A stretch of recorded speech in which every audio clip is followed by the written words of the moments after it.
Hello, everybody. Welcome to the TeacherCast Educational Network. My name is Jeff Bradbury. And I'm Nick Amaral. And thank you so much for joining us today and making TeacherCast your home for professional development. This is Ask the Tech Coach podcast, episode number 44. Today, we're talking all about standards-based learning and how you can support your school district using a learning management system today. We have a fantastic guest on from Schoology to talk all about a brand new blog post that came out on the Schoology blog. But before we get to that, Nick, how are you today? Doing good, Jeff. We're coming off of the roundtable that we had at our last meeting and had a powerhouse lineup. We had the Tech Up teacher himself, Chris Aviles. We had Ditch That Textbook, Matt Miller, and Michael Cohen. And we talked all about building your personal brand, which is good, Jeff, because it's been lining up with a lot of what all of our listeners and people in our Tech Coach Mastermind have been talking about, which is, what sort of certification should they do? How do they build that brand? How do they build a website? And so this was great information to get out to them. It certainly was a power-packed lineup. If you haven't gotten a chance to check it out, go over to AskTheTechCoach.com, look up episode number 43. And again, it was great to have Michael Cohen and hearing the stories about how Ditch That Textbook started from a little website into what it has become now. And of course, learning, the difference really between creating a website, creating a brand, creating things. We had a few people reach out to us and ask a few questions. I thought it was kind of important here that people really figured out that this is an important topic, right? Tech coaches talk a lot about technology. They talk a lot about pedagogy. They talk a lot about curriculum. But it is really important for tech coaches that we learn how to build that brand for ourselves, whether it be a global brand, for instance, like Matt's done on Ditch That Textbook, or really the brand that we bring into our buildings each and every day. These are all important topics. Yeah, absolutely. And you kind of need that because, one of the pieces that they're always looking for with tech coaches is the ability to get out, to present at conferences and to stay on the cutting edge and to bring that information back to the district. And like you said, Jeff, be consistent with what you're bringing to your teachers and facilitating in the classroom and how you present these workshops to teachers. And all that culminates building that personal brand. Speaking about workshops, we have some great things happening over on our Mastermind. You can find out more information at teachercast.net/mastermind. We're going to be talking this month in April all about your brand, all about building that brand. So many tech coaches right now are out there searching for gigs. Maybe a teacher wants to become a tech coach. We've got a great program for you. In April, we're going to be talking all about tech coach resumes, tech coach websites, tech coach cover letters, all these things that are going to help attract you to a school district and what you need to put on these documents. If you're looking to create a great brand for yourself and looking to get some insights in how to become a tech coach, check out our Mastermind. We've got some great plans, 2-month, 6-month, and 12-month memberships. Teachercast.net/mastermind. Today, we've got some amazing applications for you guys. And don't forget, if you're going to invest in anything this school year, why don't invest in yourself? And Nick, of course, that brings us to this week's Tech Coach Tip of the Week. What is our Tech Coach Tip of the Week? So our Tech Coach Tip of the Week is that there are several ways to get to use your learning management system. And it's always best to keep student achievement at the forefront of your classroom decisions. So keep asking yourself the question, what do you want your students to be able to do with the information that you are giving them? And we want to welcome our guest today. She is from the fabulous learning management system called Schoology. I want to bring on Kellie. Kellie, how are you today? Welcome to the show. Thank you. It's great to be here. It is so nice to have you. Tell us a little bit about yourself and what's new these days at Schoology.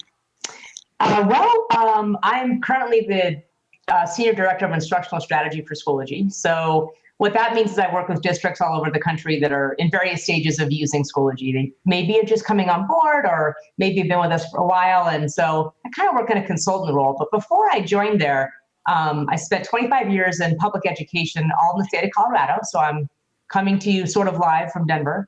I spent the first half of that career as a high school English teacher at Denver Public Schools. And then, as you were just talking about, decided to pursue a different path with technology. So I got my master's in instructional technology and became a building technology coordinator. We had an awful title that was student achievement specialist. And I kept saying, isn't everyone a student achievement specialist? It really was a very nebulous title. And then after that, moved into a district level position where I oversaw district technology initiatives in a district, about 55,000 students. So I oversaw the Chromebook rollout and the Google Apps for Education, and then also the rollout of Schoology. So that's why I'm here today. And we are so excited to have you. We have been working with Schoology for the last 7 or at least 8 years. I remember meeting our good friends at Schoology for the first time at ISTE, probably 2012, back when Schoology was just getting started off. And now you guys have an amazing platform that I have to say is teacher-centered, teacher-focused, and all geared to helping students out. You guys just, what's the right word, graduated or created another cohort of ambassadors. Talk to us a little bit about Schoology and how it works with the teachers, and tell us a little bit about that amazing ambassador program that you guys have. I think one of the things that sets Schoology apart, at least in my perspective, is it really is a company that listens to teachers and is, I think, very ears to the ground. And if you ever go to a conference and stop by the booth all around the nation, I think it'll strike you how much they want to listen. In fact, our product team was at FETC and at TCA just asking for people's feedback on different aspects of the platform. But one of the things that we do have in Schoology is multiple, what we call advocacy programs, the ambassadors being one of them. And actually, I'm honored, obviously, to be joining Nick, who is a fellow ambassador. I was part of the first group of those. I was part of the beta team of ambassadors back in, must have been 2015, maybe. And it's basically a group that gets together, and really it's a community that supports each other. We go to conferences, we present, we advocate for Schoology in social media and in events like this. It's a really amazing group of people, and it's a group of people that really, I think, embodies what a really good PLN is. Nick can chime in there as well, but there's people that I met as an ambassador that I still am in contact with, even though I've not been part of that group officially now for a couple of years. Well, Nick, let's talk a little bit about that, because, as a Schoology ambassador, you are a part of this amazing professional learning network. What has being a Schoology ambassador meant to you? It's the connections you make. And I think Kelly kind of, hit on that. It's just the close-knit, the familyness that you have there, the ability to, you're all kind of have this same niche that you're all involved, in using Schoology at your district. And what's kind of neat is you get the viewpoints of so many different people. You're getting people who are tech coaches and supervisors and building principals and regular teachers, in the classroom from all different subjects who are using, Schoology. So it's kind of neat to see that.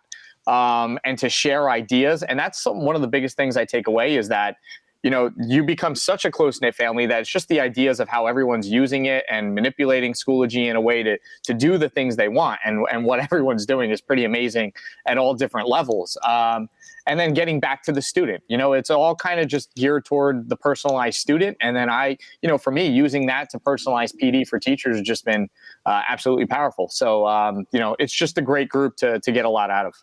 Well, let me throw this question back at you, Nick, because we talk about this a lot on the show here. What does being a Schoology ambassador mean to your teachers, to your school district, to have somebody who, I don't know if it's the right way of saying is on the inside, but, if you're a school district and you're using Schoology, it's good to have somebody who's kind of on the inside.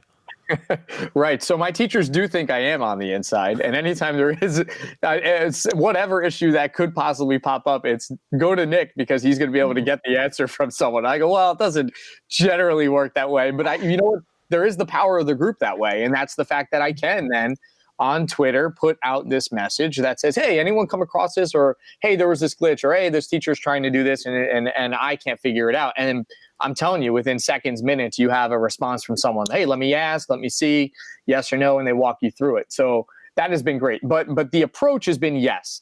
I like to think that one of the reasons I ended up getting this job and this role, and I moved from being a high school English teacher as well into this coordinator professional of staff development. And I think part of that was because it was a district that decided they wanted to go full-fledged with Schoology, and it was something I was using in the English classroom and using it to gamify and personalize learning. And so I think they found wow, here's someone who now has done a lot of these things that we want to do. Let's bring him in. And just the fact that I am a Schoology ambassador, sort of that certification to say, okay, he's got the nod that he can really work with our teachers to train them on the various aspects of Schoology.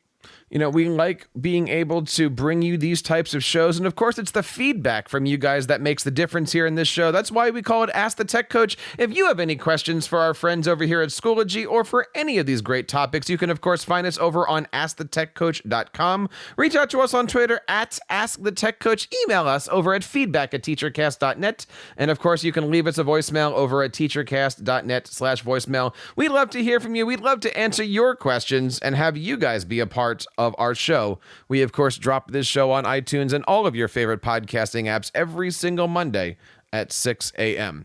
So, Kelly, without further ado, let's kind of get into this. Today, we're talking all about 5 ways to approach a standards-based mindset.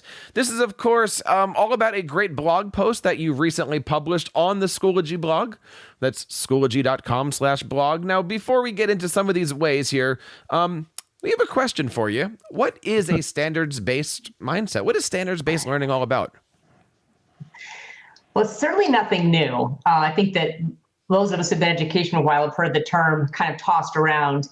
It's really an approach, and we talked earlier, or Nick did, about putting students at the center. I think it's acknowledging that student learning happens on levels of proficiency against standards versus holistic numbers or grades that may, kind of hide what really is happening with student learning. And I think that standards-based approaches or standards-based mindsets are really about figuring out what is most important for students to really know, understand, and be able to do, and then show them exactly how they're achieving against those very discrete criteria in a way that makes sense to them so that they can actually set goals for themselves and start to own some of that learning on their own. So that's a long-winded answer, but English teacher. So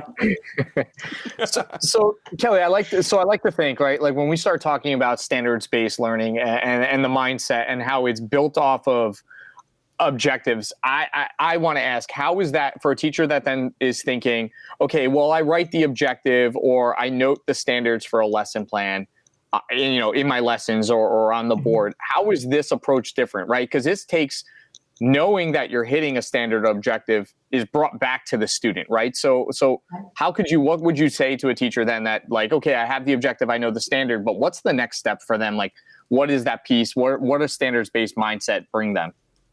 Well, I think one of the things it brings is an acknowledgement that it's a shared set of data between you and the student, and ultimately, obviously, the parent as well. I mean, I think they're partners in whatever we're doing.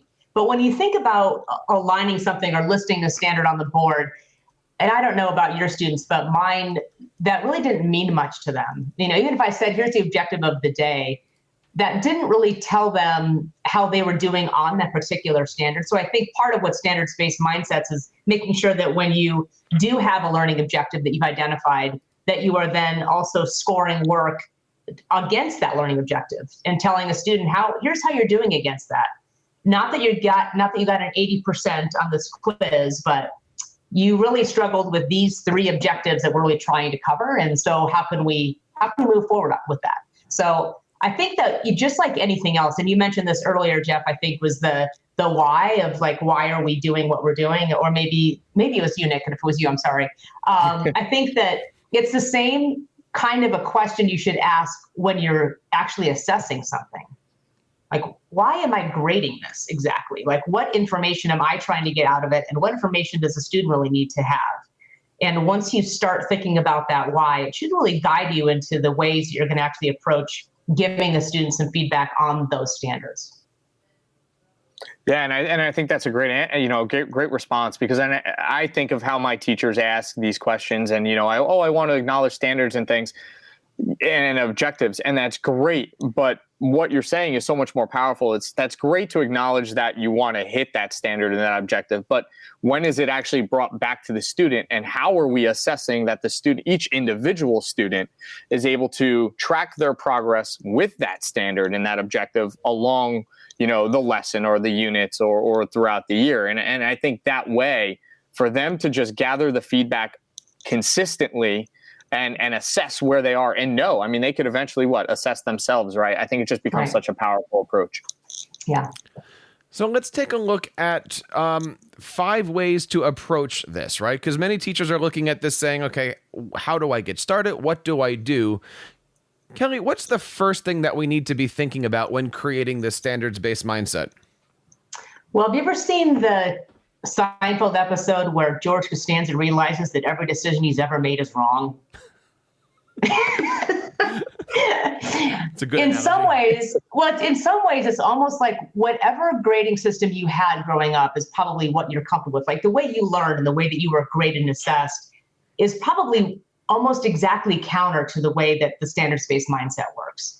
So it's almost like doing the opposite of what you would normally do. So, when we think about the kind of the basis for standards-based mindsets or standards-based learning, it's getting away from the idea that student proficiency is based on a 100% scale. So you have to start with not just the standard, as Nick mentioned, but thinking about what do levels of proficiency look like within that standard. And I think that's an area that is really a shift, because we've had rubrics for a long time, and I think it's extending that idea of a rubric into a much larger picture. And so I think it starts with identifying which standards you're addressing, and then really being clear with students what does it mean to be at a certain level with that standard. So that would be the beginning, I'd say. And is that something that you teach? Is that something that you set up at the beginning of the year and then let run? How do you begin to talk about that with your students? I mean, if you've got a test coming up, do you show the rubric and show these different things, or what does that look like in the classroom? Yeah, I think it should always be transparent. I mean, the whole point of this is having a student-centered approach and letting them know where they are with their learning. So I think, it's sharing the rubric. If even with a project or anything that you're assessing, what exactly does an example look like that is ideal? So it's not just, I think, sharing the rubric, but also providing exemplars, or, here's a sample of what a really good thing might look like. This is what you're going for. Because I think the clearer we can be with students about where they're headed with examples, the more it'll make sense to them. And even having examples of I would even say it would be good to have kids walk through their own process with the rubric and say, what would you give this particular paragraph, let's say, since Nick and I both taught English.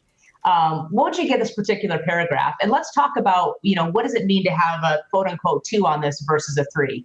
What differentiates those? And have them really think about it. One activity that I did, and I taught sophomores, and sophomore boys were always hungry. So food was a very good tool for me. So I brought in donuts, and they had to come up with a rubric for the perfect donut and score donuts. But it helped them kind of figure out, what does it mean to really think about different qualities of something instead of it's just a good donut. And Kellie, I just want to say, sorry, Jeff. I was going to say, please go ahead. The English teacher in me has to comment on the fact that she used donuts and I used Oreo cookies, and we did the Oreo cookie essay. So I just want to say the approach was exactly the same. Yes. Some things are universal truths. That's it. Yeah. I got to ask, okay, you're setting me up. Nick, how would you make a rubric for an Oreo cookie? So, Jeff, the whole idea was to assess and evaluate their writing of the essay. And I always told them, you had to pull apart. The goal was they had to pull apart an Oreo cookie. They had to write an essay about that, persuaded people why Oreo cookies were the best cookies. And then we had to look at the Oreo cookie in the context of the essay. The 2 halves, the opening and the close, had to reflect each other. The fluff was all of the good stuff in the center, and that was the bulk of their writing. And we assessed and evaluated the 3 pieces.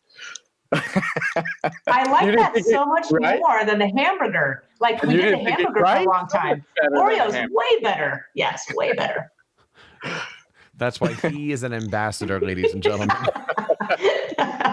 Of Oreos as well as Schoology, as it turns out. All right, so we're talking about getting proficient with the standards. We're talking showing examples, giving them clear goals, helping them achieve it, talking to your students through the rubric, bringing up food in any way possible. Kellie, what's the second way that we can approach this here?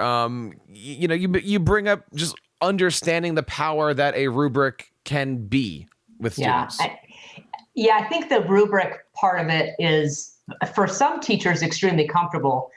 So if you've taught English or you've taught, a humanity or art or something, the idea of judging something on multiple qualities isn't foreign. I think that in other spaces it may be a little bit more challenging. And I think that's where, the power of today is that you can look, and I'm not saying these are good examples, but you can find really good examples of rubrics for projects on the Buck Institute website. And so if you need to get started in trying to find a rubric and maybe it's not something you're comfortable with, there's plenty of examples that are out there. I think the most important thing, though, is to, again, think about what standards you're addressing and then try to figure out in student-friendly language, what do those different levels look like so that it makes sense to them. A lot of times we'll see rubrics that are in a lot of teacher speak or they're in language that isn't super revealing to the student at all. So I would say even having students collaborate with you on that rubric, help guide them through that process so that they have a little bit of ownership on exactly what they're being assessed against. I totally see that, right? You see a lot of teachers that have a rubric for their assignment, and at the end of the project, the kids just get a score. And there isn't that connection between, this is a bad idea or this is a good idea. I'm actually achieving the 3 out of 5 because my project only looks like this. I love the idea of creating things with your teachers. Now, Nick, how are you using an Oreo and a rubric? Are you actually going to be having your kids make the Oreo with you? What's the analogy here, Nick? Unfortunately, I didn't take it to that next level, but that's good. I like that approach, Jeff. You didn't take it to the next level, Nick? So Kellie, where on the rubric would Nick fit right now? He did the Oreo, but he didn't take his students through the process. Would he be high on the rubric or low on your rubric? I think it depends on what standard we're addressing, Jeff. I think we need to think about what's our priority standard for the Oreo and for what Nick's trying to do with the Oreo. Nick, you need to be coming up with a pretty clever animated graphic for this one here. I'm looking forward to seeing what the blog post is going to look like here. All right, so we're definitely looking at having the students be a part of this process, right? Actually know what's going on, why is going on, maybe ask them to create some of the rules as you go along. Now, the next thing you mentioned is something called the 0 factor. What is that? Is that because Nick now has 0 Oreos? Where are we with this? No, there's actually multiple things about the 0. I think that, one of the things to think about, and this is really true for standards-based grading as well, formative assessments as well. If a student is doing something that's really to inform how they're doing, we shouldn't necessarily penalize them for that. So let's say, for example, you have students writing a draft, and let's say you give them a rubric score. That doesn't mean it has to go in the grade book.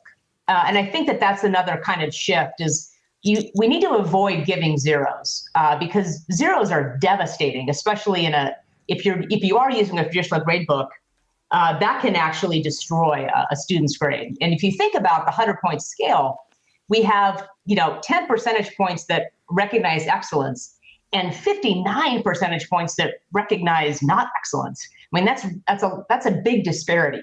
So when I talk about the 0 factor, it's how can we give kids feedback without having that be a penalty against their grade, so to speak. Let's let it be a reflection of learning and not something that ends up being punitive. And I think that that's a great approach. It always reminds me of the idea that, we're so accustomed as teachers and educators, and it's a product of the culture of teaching, and students become used to it, right? Like you do an assignment and get a grade and we mark minus 30, but how much better would it be to write plus 70, right? Like, and then you still have 30% to go to achieve that full idea of mastery. And I think the standards-based mindset and growth is that idea, well, they're still learning, that has to happen, and you haven't achieved 100% yet. So what's the next level for them to progress? And I love that idea. So let's say that Nick has just 2 cookies. Would he have plus 50? Because now we're looking for that nice creamy center in the middle, or would Nick's Oreo be half full or half empty here? Well, that actually brings up an interesting point about, and we talked about rubrics and proficiency scores earlier. Typically with a standards-based mindset, you very rarely see that represented in the way we typically see grades, which is that percentage or something out of 100. It's often something that's just out of 1 to 4. And if you think about it, like, think how different it is to explain to a student, this is a 93, not a 91. Like, the gradations of trying to explain like the nuances of 100 points is crazy. So when you have like a 1 to 4 scale, it really simplifies it. And I think one of the things that also does is it gets kids away from thinking about that as the 100, especially in secondary, I would say, because I think we see a lot of standards-based approaches in elementary. But at secondary, they're looking for the percentage. Like, what's the grade? Well, if it's just on a, in even better, not a 1 to 4 scale, but a language scale, like, nailed it almost and not yet. Separating the number and making it more about where they are in that achievement scale. We're talking today to Kellie all about the ways that we can bring in a standards-based mindset. We're going to take a quick break, and we've got 2 more things that teachers can be having on their mind as we create this. And when we come back, we'll also talk to Nick about how he can improve his Oreo cookie recipe. We'll be right back. Friends, before we move on with our show, I wanted to let you guys know I have been in education now for almost 20 years, and I've seen the changes some students have come to face every single day, whether it's going through school hungry, not being able to see a doctor when they're sick, or not getting the proper rest at night. These challenges make it hard for kids to focus on their learning. I remember a story of a student who came to my office one day and she could barely stay awake due to all the circumstances happening around her at home that were beyond her control. I didn't know what I could do, and I wanted to be able to help her out in any way that I could. Thankfully, Concordia University in Portland is leading the way with their 3 to PhD program that helps to combat students' fears, freeing them to pursue their highest dreams. They're revolutionizing education by creating a holistic model that provides groceries, healthcare, and even clothing to students right here on campus, helping them thrive and helping our communities strengthen and grow.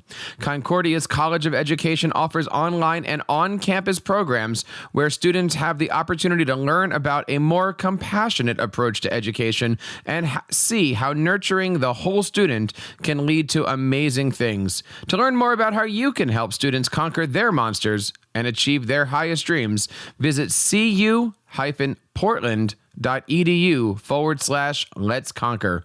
That's cu-portland.edu/let's conquer. And use the hashtag #NatureEducateGrow. And we are back. This is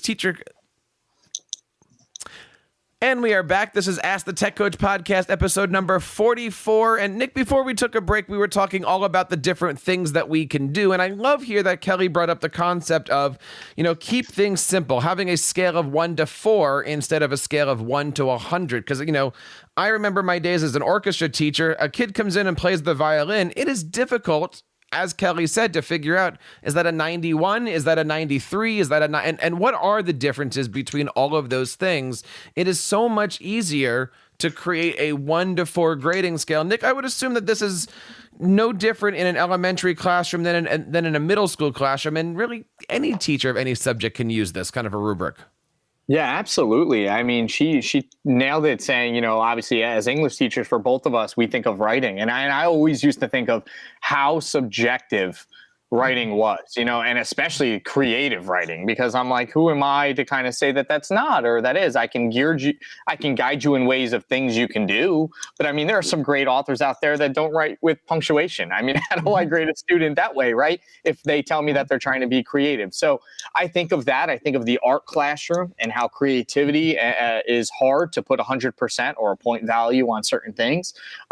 So this is a way to say, okay, what's the objective? Have they mastered that part of the rubric? And then can they move on to sort of the next level, the next piece? Or what do they just need to work on? Where's that one area that they struggle in? And I think what it ends up doing, Jeff, in the end is, especially when you see a student who achieves, 90s or 85s, 90s, 95s on different assignments, thinks they're okay.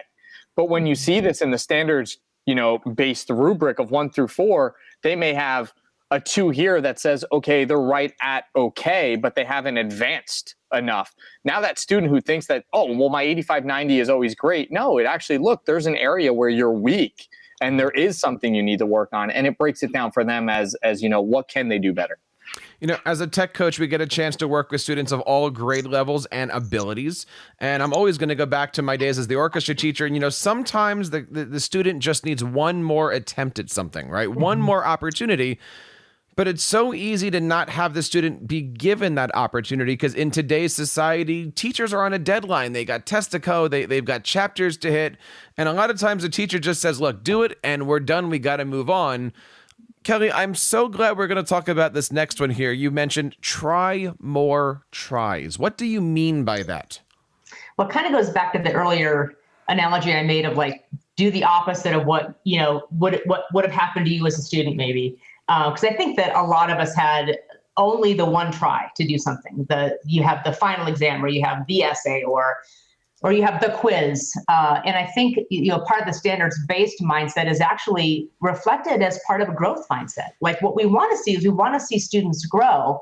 And I think one of the challenges is that the grading systems that have permeated education for a long time are about ranking students. But that's not really what our goal is anymore. Our goal isn't to figure out who is the weakest of the student class in terms of class rank for colleges. Our goal is let's get all of them learning and progressing. And sometimes it takes kids more tries to prove what they know. But really what a grade should reflect, if something is counted for a grade, it should reflect what the students are able to do after they have been given supports, after they've been given chances to prove that. And I think all of us have had the bad test day, and think about how terrible it is to have everything writing on one attempt. But does that have anything to do, let me rephrase that question here. I want to make sure I get these words right. Does that have to do with the student's attempt at a project, or does that have to do with the teacher's way of providing feedback? You're both English teachers. I give you a paper, you turn it in, you give me a C, and it's got writing all over it. I take that writing, I redo my paper with your writing, give it back to you. I'm not learning anything at that point. I'm just taking your suggestions and vomiting it back to you. Where does that try, right? Is it feedback? Is it the kid? Because we could play that game all the time, right? Turn it in, you correct it. I turn it in, you correct it. I turn it in, you correct it. Where do we go from here?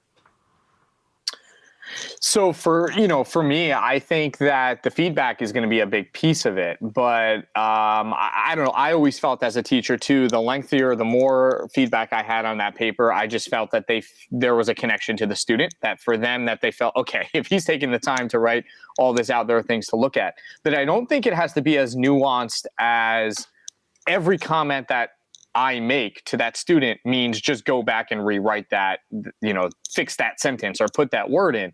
I think what ultimately it should end up being is, okay, let's go to that part where it's weak. I said you needed to work on body paragraphs or thesis statements because that's your weak area. Let's go back and look at the lessons and materials that we had on writing those thesis statements, and then the student goes back and they rewrites it. Or better yet, how about that essay stays? However, the next time the kid writes an essay, you go, okay, in this essay for you, intros are the focus with the focus on thesis statements. Write the new essay. Now we're not reading Of Mice and Men, we're reading The Lord of the Flies. Great, write your new essay. And then what you do to the student is you have them go back to the previous essay. Okay, now you nailed it or you got something better on this essay. I want you to bring back Of Mice and Men, rewrite the intro to that. And I think just that idea of try more tries ends up being, well, they got the try now to go back twice on Of Mice and Men, even when they thought they were done because they were on Lord of the Flies. I think that sort of approach and mindset it's never done. So you're grading the student based on the concept, not the content. Yeah, skill. Or the standard. One might or even the standard, say. Right? Yep. It might be standards based, and we come full circle. Look at that. So, in review here, we start with the Oreo. No, kidding. We start with getting proficient at the standards. We talk about realizing the power of rubrics. We talk about the fear, or we talk about the factor of the zero factor here, giving the students more tries. Kellie, what's the fifth and probably one of the easiest things here that we can be thinking about when changing our mindset here to standards-based? I think the easiest thing is actually giving students a view into how they're doing. So we talked earlier about how important it is that students have some visibility into how they're performing against those standards. And I think that's where, especially as technology specialists or coaches or coordinators, that's really where our specialty is, because that happens so much more easily now with technology than it ever did before. And I'm of a certain age where I remember having to handwrite in tallied scores because we just, that was before Excel. I honestly had a 10-key calculator my first year teaching to tally up grades. If you think about it now, we have ways of giving students immediate feedback, and a lot of systems have that, student dashboards or ways to view how they're doing. And I think that we've moved beyond the student checking the portal for their grade. That isn't really helping them figure out where their weaknesses are, as Nick said. What does an 80 mean? Obviously, you were successful at some things, not at others. What are those? Well, let's give them a way to do that. So that's where something like a learning management system comes in, or another. You could actually probably do this in Google Sheets. If you want to have kids tracking their own, like there's many ways to do this, but it has to be something that they can understand and that they have access to readily. Nick, what do you think?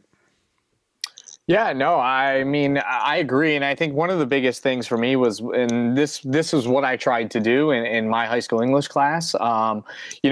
I had this epiphany just this morning thinking about this for our podcast, was thinking about how Schoology, using Schoology, I use it, in PD terms, Jeff, and I'm just kind of thinking about this. We're talking about students right now, but we're working with teachers, and our tech coaches are working with teachers. So how can we apply that standards-based mindset to teachers? And my thought was, how simple of a concept for a tech coach to pull the ISTE standards for teachers and go through the coaching process of teachers and modules that you've created or workshops, and move teachers along that rubric that's tied to the ISTE standards. I thought, what an interesting way to then apply standards-based mindset to teachers.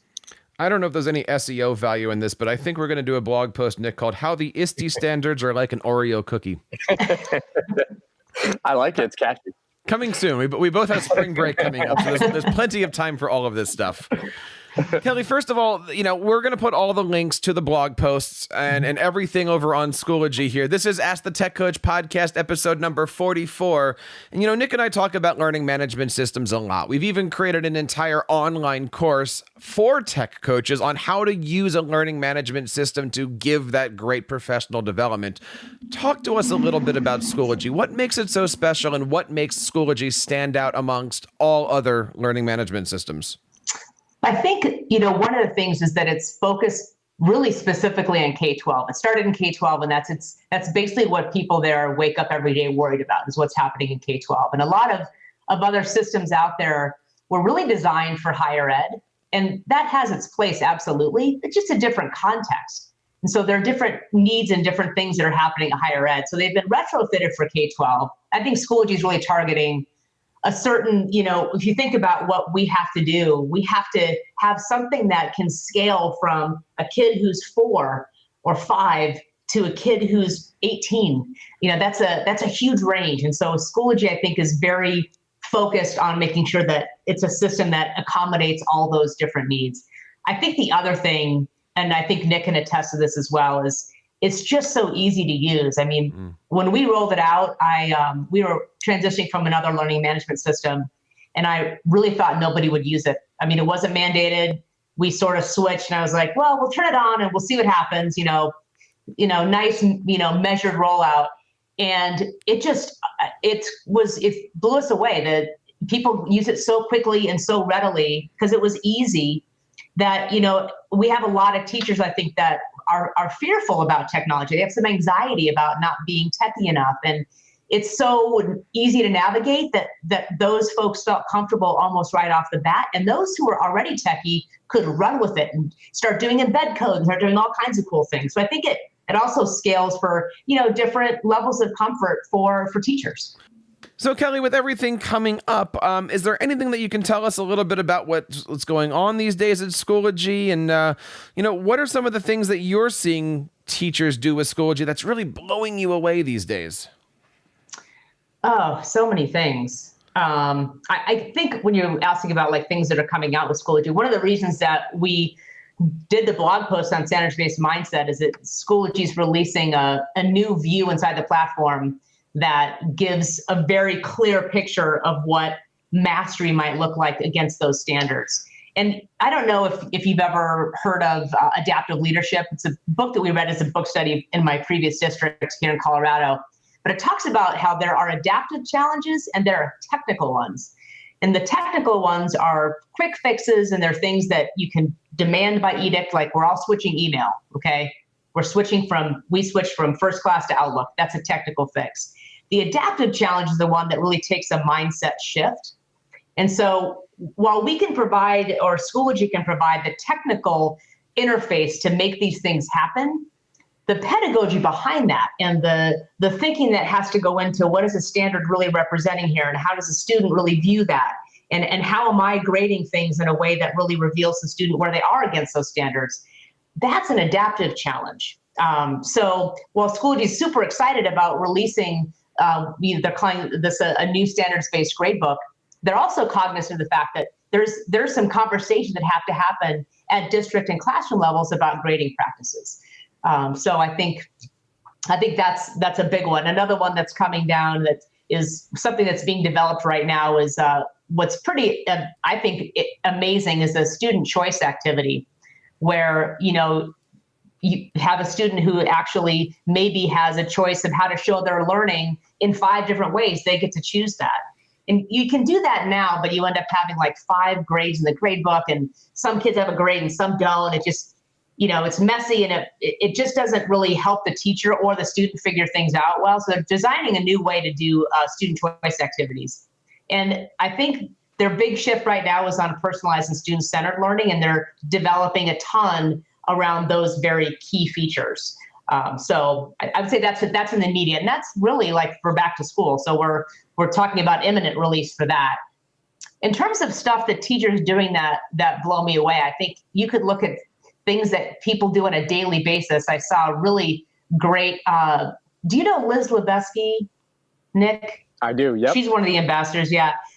Liz did a presentation at Connect PA on how she was using Schoology with second graders, like with primary students. And it like she so impressed our exec vice president of marketing.